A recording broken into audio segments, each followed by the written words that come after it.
अम्मा जी ने उसकी तरफ गहरी निगाहों से देखा और बोली, तुम हमें बातों के माया जाल में फंसा रही हो। आप तो ज्ञानी हैं अम्मा जी, आपको बातों के माया जाल में कौन फंसा सकता है? वो हल्के हाथों से उनके सर पर उंगलियां फेरते हुए बोली, एक तुम हो और एक तुम्हारी बहन, दोनों में इतना जमीन आसमान का फर्क क्यों है? वो धीरे बड़बड़ाई जैसे ध्वनि ने सुन लिया था। महादेव ने तो हमारे हाथों में दी हुई 5 उंगलियों को बराबर नहीं बनाया अम्मा जी, तो हम 2 बहनों को कैसे बराबर बना देता? उसने मुस्कुरा कर कहा था, चलो बस करो। अम्मा जी ने ध्वनि का हाथ पकड़ उसे रुकने का इशारा किया तो वो बोली, हमारे हाथ तभी रुकेंगे जब आप ये कहेंगे कि आप भोजन करने के लिए तैयार हैं। ध्वनि, अम्मा जी ने सख्ती से पुकारा, अम्मा जी ये तो आपने ही बचपन से हमें सिखाया है ना कि किसी का भी क्रोध भोजन पर नहीं निकालना चाहिए, इससे अन्न देवता का अपमान होता है। उसने अपनी हिरनी सी आंखों से उनकी तरफ देखकर कहा। तभी अम्मा जी उसे देखकर बोली, आपको अच्छे से पता है कि हमें हमारी ही बातों में कैसे उलझाना है। लाइए हमारी परोसी हुई थाली, लाइए हमारी परोसी हुई थाली, हम खाते हैं। अन्न देवता का अपमान थोड़ी ना करेंगे हम। उनके मुख पर एक मुस्कान आ गई जिसे उन्होंने झट से छिपा लिया था। अभी लाए, ध्वनि ने मुस्कुराकर कहा और जल्दी से अपने हाथ धुलकर मेज पर रखी थाली उनके सामने रख दी। अम्मा जी ने उसे देखकर पूछा, मृदुल ने? अम्मा जी अपना सवाल पूरा कर पाती कि उससे पहले ध्वनि बोल उठी, पापा को माँ और चाचा जी को चाची जी खिला देंगी। कहकर अम्मा जी खाना खाने लगी और ध्वनि के चेहरे पर एक सुकून भरी मुस्कुराहट आ गई। इधर दूसरी तरफ करुणा जब अपने कमरे में पहुंची तो पूरा कमरा अंधेरे में गुम था। उन्होंने धीरे से आगे बढ़कर कमरे की लाइट जलाई तो मृदुल सिंह की आंखें सिकुड़ गई और उसने करवट बदल ली। करुणा धीरे से चलकर उनके पास आई और उनकी बाह पर हाथ रखते हुए बोली, आप जानते हैं अपनी बेटी को, थोड़ी सी उग्र है वो भी अपने पिता को जानती है ना, बदलाव हमें ज्यादा पसंद नहीं है। वो वैसे ही आंखें मूंदे हुए बोले, बच्ची है वो, उसकी बातों को आप दिल से क्यों लगाते हैं? करुणा ने कहा, अपनी बच्ची को समझाइए, कल को अगर दूसरे घर जाएगी तो कैसे रह पाएगी अपने ससुराल में? अपनी बच्ची को समझाइए, कल को अगर दूसरे घर जाएगी तो कैसे रह पाएगी अपने ससुराल में अपने इस आचरण की वजह से? मृदुल सिंह ने आंखें खोलते हुए कहा, हम समझा देंगे उसे, चलिए खाना खा लीजिए। करुणा ने धीरे से कहा, सुना नहीं था आपने, हमने आपसे पहले ही कहा हमारा मन नहीं है। मृदुल सिंह बोले। तभी करुणा जी धीरे से बोली, परोसी हुई थाली ऐसे अनछुई छोड़ना अन्न देवता का अपमान कहलाता है, थोड़ा सही पर खा लीजिए। कुछ पल सोचने के बाद मृदुल सिंह ने पूछा, अम्मा जी ने खाया? करुणा ने कहा तो मृदुल ने खाना पूर्ति के लिए 2-4 और खा लिए। अब जाकर करुणा की सांस में सांस आई थी। ये रात बीत चुकी थी। सुबह के वक्त वरुण अपनी फैमिली के साथ ब्रेकफास्ट टेबल पर बैठा था। तभी दिव्या ने उसे देखकर पूछा, वरुण क्या सोचा है तुमने? चौधरी साहब दिव्या की तरफ देखकर आंखों में इशारा करके उन्हें वरुण से सवाल पूछने के लिए कह रहे थे। किस बारे में बात कर रही हैं आप मॉम? वरुण ने दिव्या की तरफ देखकर पूछा। वरुण, मैं नव्या के बारे में बात कर रही हूँ। दिव्या ने कहा तो वरुण के चलते हुए हाथ रुक गए। उसने हैरानी से दिव्या की तरफ देखा और बोला, मैंने आपसे पहले ही कहा था ना मैं शादी के लिए तैयार नहीं हूँ और मैं अभी शादी बिल्कुल भी नहीं करूंगा। उसने सख्ती से मना किया।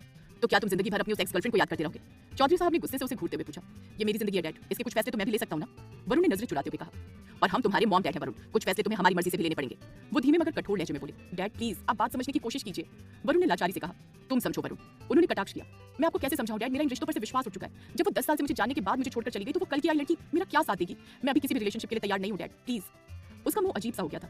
वरुण, मैं मृदुल सिंह को जबान दे चुका हूं कि उसकी बेटी नव्या की शादी तुम्हारे साथ ही होगी और तुम जानते हो चौधरी खानदान में कोई बात कहकर वापस नहीं ली गई है। चौधरी साहब ने कहा, किशोरी लाल चौधरी देहरादून के एक जाने माने नाम थे जिनके नाम की लोग कस्में खाते थे और चौधरी खानदान के सबसे बड़े वो थे, यानी कि वरुण के दादाजी। अगर चौधरी खानदान पर कोई बात आती है तो उससे उनके खानदान के नाम की बदनामी होगी, यानी कि किशोरी लाल चौधरी का नाम बदनाम होता। और वरुण अपने दादा से कितना जुड़ा हुआ था यह हर कोई जानता था और वो कभी भी अपने दादा का नाम बदनाम होता हुआ नहीं देख सकता था। इसलिए चौधरी साहब ने ऐसी बात कही जहां पर वो चाहकर भी मना नहीं कर सकता था, क्योंकि उसके लिए उसके दादाजी का नाम, उनका रुतबा उससे बड़ा कुछ भी नहीं था, खुद उसकी जिंदगी भी नहीं। चौधरी साहब उसे देखकर बड़ी ही आराम से बोले, तुम्हारी अगर इस रिश्ते के लिए ना है तो मुझे कोई परेशानी नहीं है, मैं तो मृदुल सिंह को फोन करके मना कर दूंगा, पर याद रखना इससे चौधरी खानदान की बहुत बदनामी होगी। इस पर जवाब दे तुम होगे, मैं नहीं।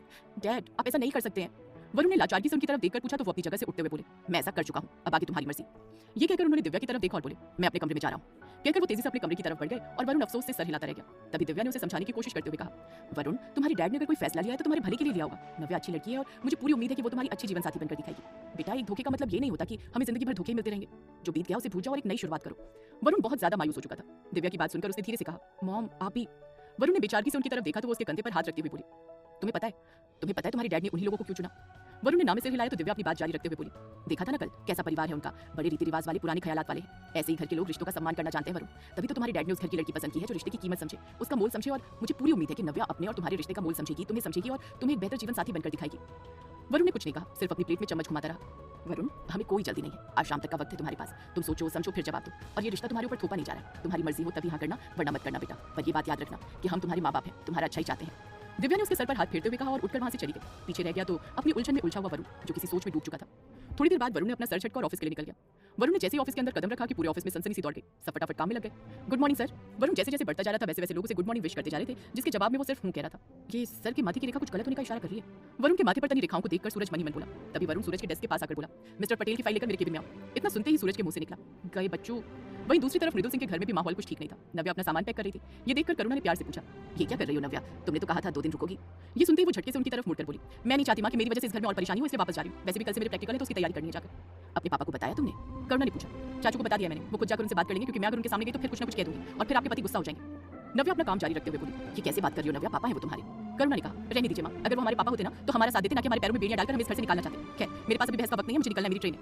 नव्या ने अपना बैग पैक कंधे पर लटकाते हुए कहा, क्या नव्या का ये फैसला उसके लिए सही साबित होने वाला है? क्या वरुण शादी के लिए मान जाएगा?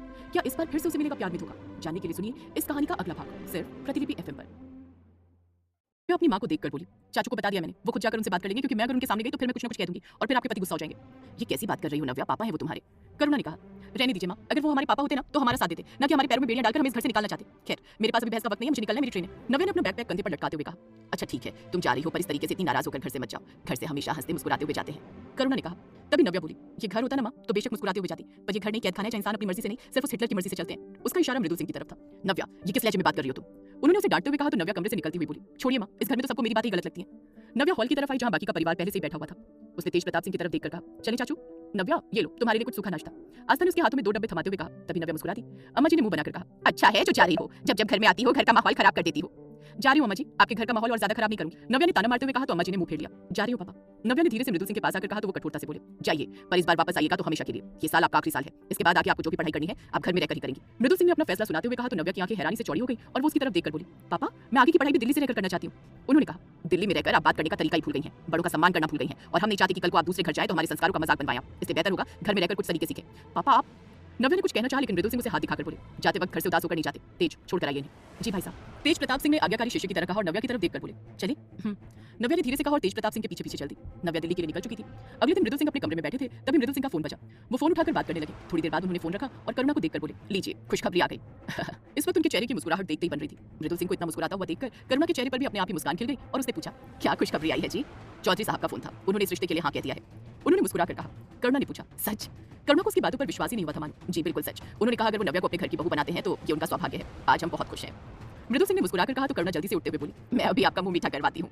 रुकिए करुणा, पहले हम अम्मा जी को खुशखबरी सुनाते हैं और उन्हीं को पहली मिठाई खिलाते हैं। मृदुल सिंह ने कहा तो करुणा मुस्कुरा दी। वे दोनों अम्मा जी के कमरे की तरफ बढ़ गए जहाँ वो दुर्गा चालीसा का पाठ कर रही थी। किसी की आहट की आवाज सुनकर उन्होंने धीरे से अपनी एक आंख खोली तो उन्हें मृदुल करुणा नजर आए। उन्होंने हाथ दिखाकर उन्हें रुकने का इशारा किया और वापस से अपने पाठ में लीन हो गए। अम्मा जी की दुर्गा चालीसा का पाठ संपन्न हुआ तो वो हाथ जोड़कर खड़ी हुई और मृदुल और करुणा की तरफ आती हुई बोली, क्या बात है, आज ये जोड़ा इधर कैसे चला आया? आप तो ऐसे कह रही हैं अम्मा जी जैसे हम इधर आते ही ना हो।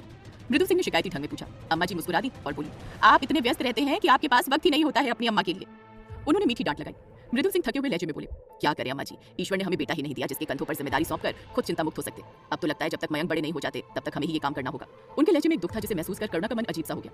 मयंक तेज प्रताप का महज 13 साल का बेटा था जो इस समय बोर्डिंग स्कूल में अपनी पढ़ाई पढ़ रहा था। अम्मा जी ने मृदुल के कंधे पर हाथ रखकर कहा, उसने जो दिया है कुछ सोच कर ही दिया है मृदुल। अब तो इसी बात से तसल्ली करनी है। मृदुल ने ठंडी आह भरते हुए कहा। करुणा के चेहरे पर खिली मुस्कान गायब हो चुकी थी। तभी अम्मा जी ने फिर से पूछा, किसी विशेष विषय पर चर्चा के लिए इधर आए हो? हाँ अम्मा जी। मृदुल सिंह ने करुणा को इशारा किया तो वो जल्दी से आगे आई और मिठाई की प्लेट अम्मा जी के सामने कर दी। हमें तो हमेशा मीठे के लिए मना कर दिया जाता है, फिर आज ये इतनी मिठाई क्यों? कोई खुशखबरी है क्या? अम्मा जी ने अंदाजा लगाते हुए पूछा। तभी करुणा ने कहा, चौधरी साहब ने नव्या के लिए हाँ कर दी है। ये तो बड़ी खुशी की बात है। अम्मा जी ने कहा, आज तो मीठा बनता है। उन्होंने मृदुल सिंह की तरफ देखा तो वो मुस्कुरा दिया और बोले, आप ही के लिए है अम्मा जी, लीजिए आज। ये हुई खुशी की बात। ये कहकर अम्मा जी ने झट से 2-4 मिठाई के पीस जल्दी से उठा लिए। अम्मा। मृदुल सिंह ने उनकी तरफ निगाह घुमाई तो वो झट से बोली, आज तो खुशी का मौका है। सब जन मुस्कुरा दिए। हम बाकी लोगों का मुंह मीठा करवा कर आते हैं। करुणा ने जाते हुए कहा, अम्मा हम भी आज्ञा चाहेंगे, थोड़ा जमीनों का कुछ काम देखना है और अब जब रिश्ता तय हो गया है तो शुभ मुहूर्त देखकर हम नव्या को विदा भी कर देना चाहते हैं। मृदुल ने कहा। अम्मा बोली, सही विचार है तुम्हारा, मिलते हैं अम्मा। मृदुल उनके पैरों पर झुकता हुआ बोला। अम्मा ने उसे खुश रहने का आशीर्वाद दिया। चौधरी साहब से हाँ मिलने की खुशी में सिंह भवन में तो खुशियों की बहार सी आ गई थी और जब ये खबर उड़ती हुई नव्या तक पहुंची तो उसके तो मानो तोते उड़ गए। दिन में ही तारे नजर आने लगे थे उसे। वो इतनी आसानी से हाँ कैसे कर सकते हैं? उसने करुणा से पूछा तो वो उसकी बात पर हंसती हुई बोली, कैसी बातें कर रही हो नव्या, तुम्हें कोई भी देखेगा तो बिना एक पल गवाही ही हाँ कह देगा। ऐसी गुणों वाली बहू दिया लेकर ढूंढने पर भी दुनिया भर में नहीं मिलेगी इतनी आसानी से। पर माँ। नव्या कुछ कहना चाह रही थी कि करुणा उसकी बात को काटती हुई बोली, परवर छोड़ना नव्या, बहुत अच्छा परिवार है उनका और वरुण भी बहुत अच्छे लगे हमें। हमें पूरी उम्मीद है जैसी जिंदगी तुम चाहती हो ना बिल्कुल वैसी जिंदगी वो तुम्हें देंगे। बड़े खुले विचारों वाले लोग हैं बेटा वो। जैसी सोच तुम्हारी है ना उसी सोच की झलक हमें उन लोगों में दिखाई देती है। तुम्हारे लिए बिल्कुल अच्छा परिवार है वो। ऐसा परिवार आगे मिले ना मिले इसलिए हमने झट से हाँ कर दी है। अब तुम भी ज्यादा देर मत लगाओ और इस रिश्ते के लिए मान जाओ। हर दृष्टि से रिश्ता अच्छा है। हमें नहीं लगता हम इससे बेहतर रिश्ता तुम्हारे लिए ढूंढ पाएंगे। पर माँ भी तो मैंने उसे ठीक से एक नजर देखा तक नहीं है। इतनी आसानी से हाँ कैसे कह सकती हो शादी के लिए? कोई मजाक तो नहीं है? जिंदगी भर का रिश्ता है शादी, ऐसे कैसे हाँ कर दूं मैं? वो उलझी हुई सी बोली, हम जानते हैं शादी कोई मजाक नहीं है, इसलिए तुमसे कह रहे हैं इस रिश्ते के लिए हाँ कह दो। बाद में इतना अच्छा रिश्ता मिले ना मिले, वैसे भी तुम्हारे पापा बिल्कुल मन बना चुके हैं तो बेहतर होगा तुम जल्दी इस बात को मान लो कि चौधरी परिवार एक अच्छा परिवार है। हमसे हर बात में अलग है वो, तुम जल्दी उनमें घुल मिल जाओगी। करुणा उसे समझाती हुई बोली। मृदुल सिंह उसे पहले ही चेतावनी देकर जा चुके थे कि कैसे भी अपनी बेटी को मना ले वरना वो बात करेगा तो शायद उसे पसंद ना आए। तभी नव्या ने अपना रटा रटाया बहाना बोला, पर माँ मैं अभी शादी नहीं करना चाहती हूँ, अभी मुझे अपनी आगे की पढ़ाई करनी है।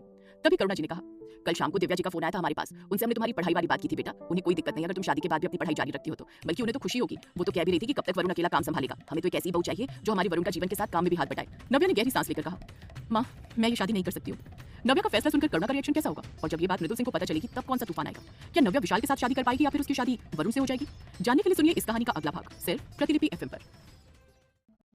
करुणा उसकी बात पर बुरी तरह चौंक कर बोली, क्यों क्यों नहीं कर सकती तुम ये शादी? अब क्या परेशानी है तुम्हें? जो चाहिए वो सब तो चौधरी परिवार में मिल रहा है, फिर क्यों तुम शादी नहीं करना चाहती हो? उसकी बातें सुनकर करुणा के माथे पर चिंता की लकीरें उभरने लगी थी।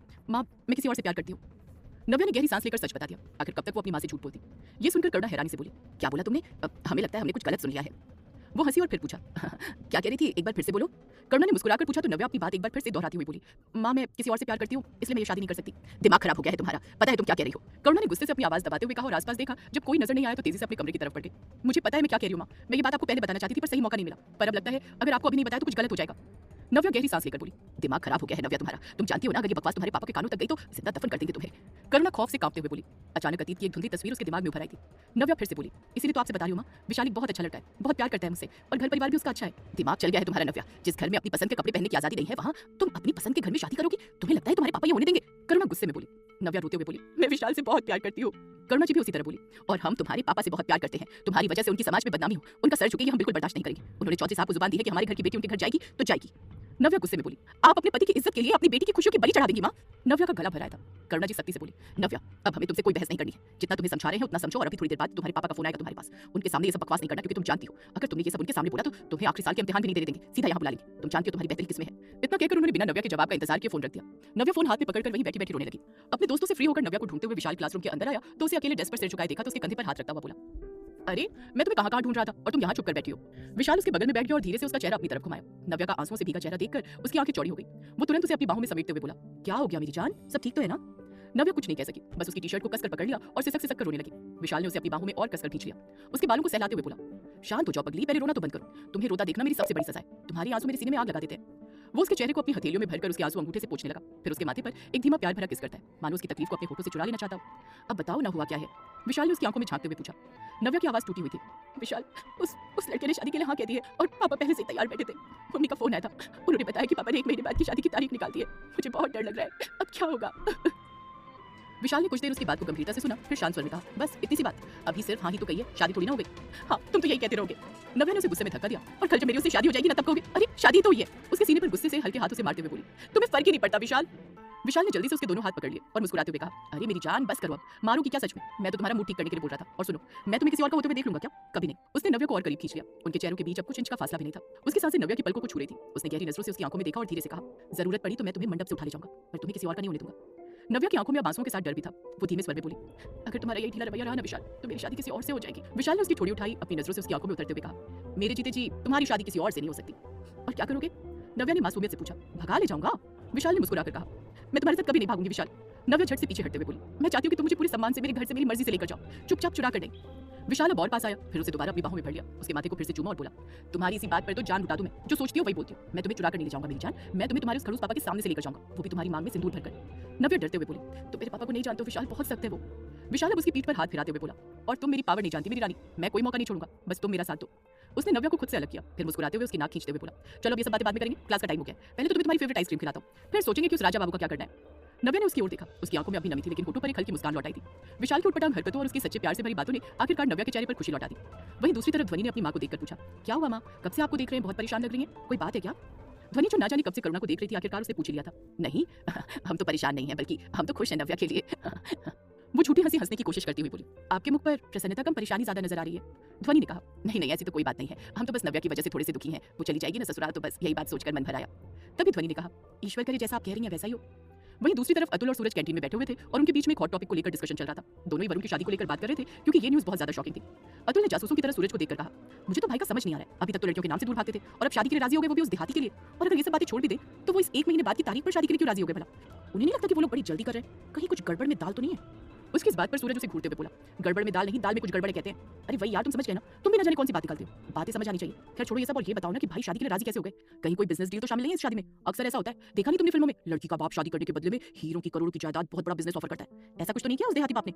कहीं भाई को कुछ ऐसा ऑफर किया हो जो वरुण भाई शादी के लिए राजी हो गए हो? अतुल ने अपना फिल्मी दिमाग चलाते हुए कहा तो सूरज ने उसे घूरकर देखा और बोला, आपके भाई हैं वो, आप उनके बारे में ऐसा सोचते हैं? यार मैं अपने भाई के लिए सब अच्छा ही सोचता हूँ, पर फिर मुझे ये बात खटकती है कि जो मेरा भाई लड़कियों के नाम से ही दूर भागता था, जिसे ये रिलेशनशिप शादी के नाम बकवास लगते थे, वो कैसे 2 दिन में शादी के लिए राजी हो गया? मुझे समझ नहीं आ रहा है, इसीलिए अंदाजा लगा रहा हूँ, बाकी तुम्हें कोई आइडिया हो तो तुम मुझसे शेयर कर सकते हो।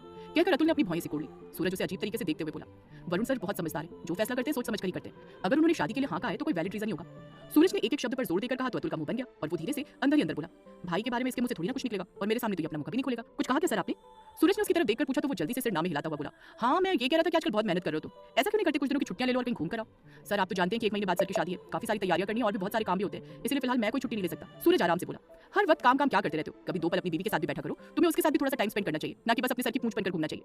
अतुल ने चिढ़े हुए अंदाज में कहा, वो मायके गई हुई है सर। सूरज ने कहा तो अतुल मुंह बनाता हुआ वहां से चला गया। उसके जाने के बाद सूरज ने गहरी सांस ली और खाना खाने लगा।